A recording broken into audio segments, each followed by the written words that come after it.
This Wednesday, I'll be meeting with a women's group in the village, women's support group, and we've been meeting almost every month for some 7 years.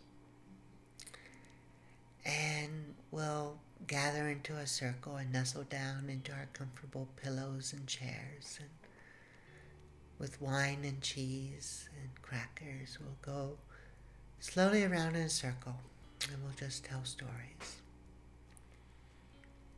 about our husbands and children, our friends and lovers, and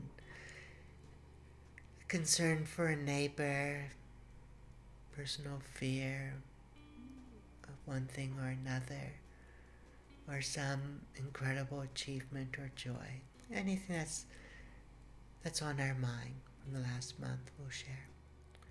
And I'm reminded of that because I know that when we transition, we almost immediately start to shape and edit and recast our stories in order to better fit our new role, our new identity, our new way of presenting ourselves and of being seen.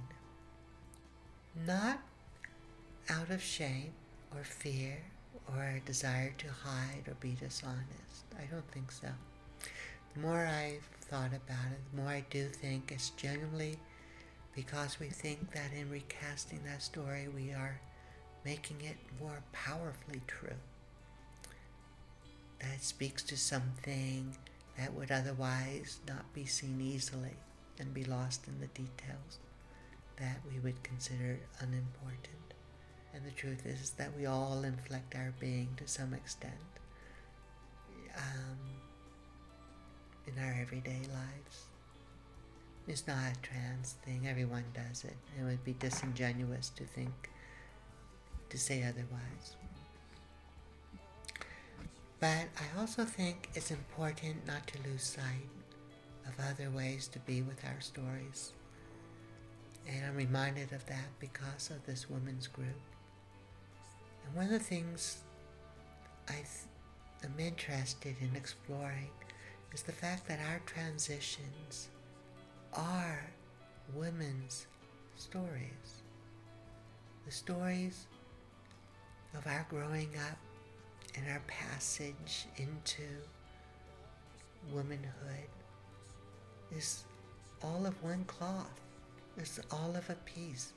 There isn't some dividing line of authenticity where from here forward we're living our true self and from there back was all a lie. I don't think so. There's a way of being with our past that isn't just owning up to it, but it's owning it and realizing that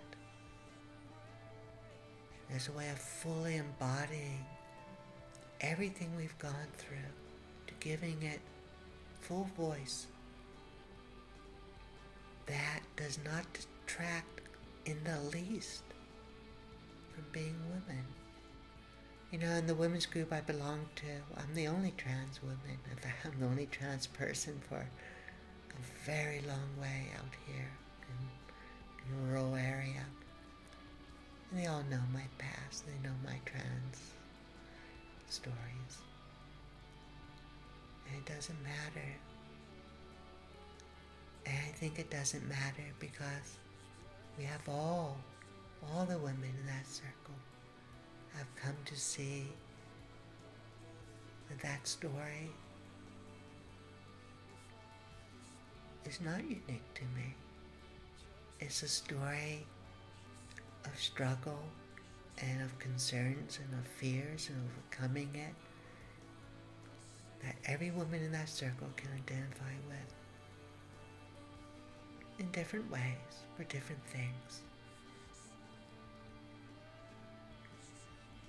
Our transitions into being women is itself a woman's story. And it's time for us to no longer hold back the telling of those stories out of fear that somehow it would lessen our status as women. how can not giving voice to women's stories, I mean, isn't that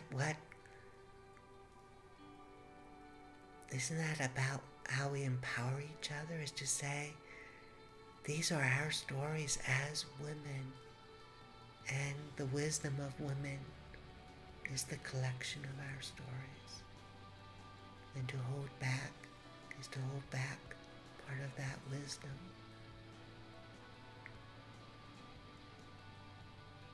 Not just to the group, but to ourselves.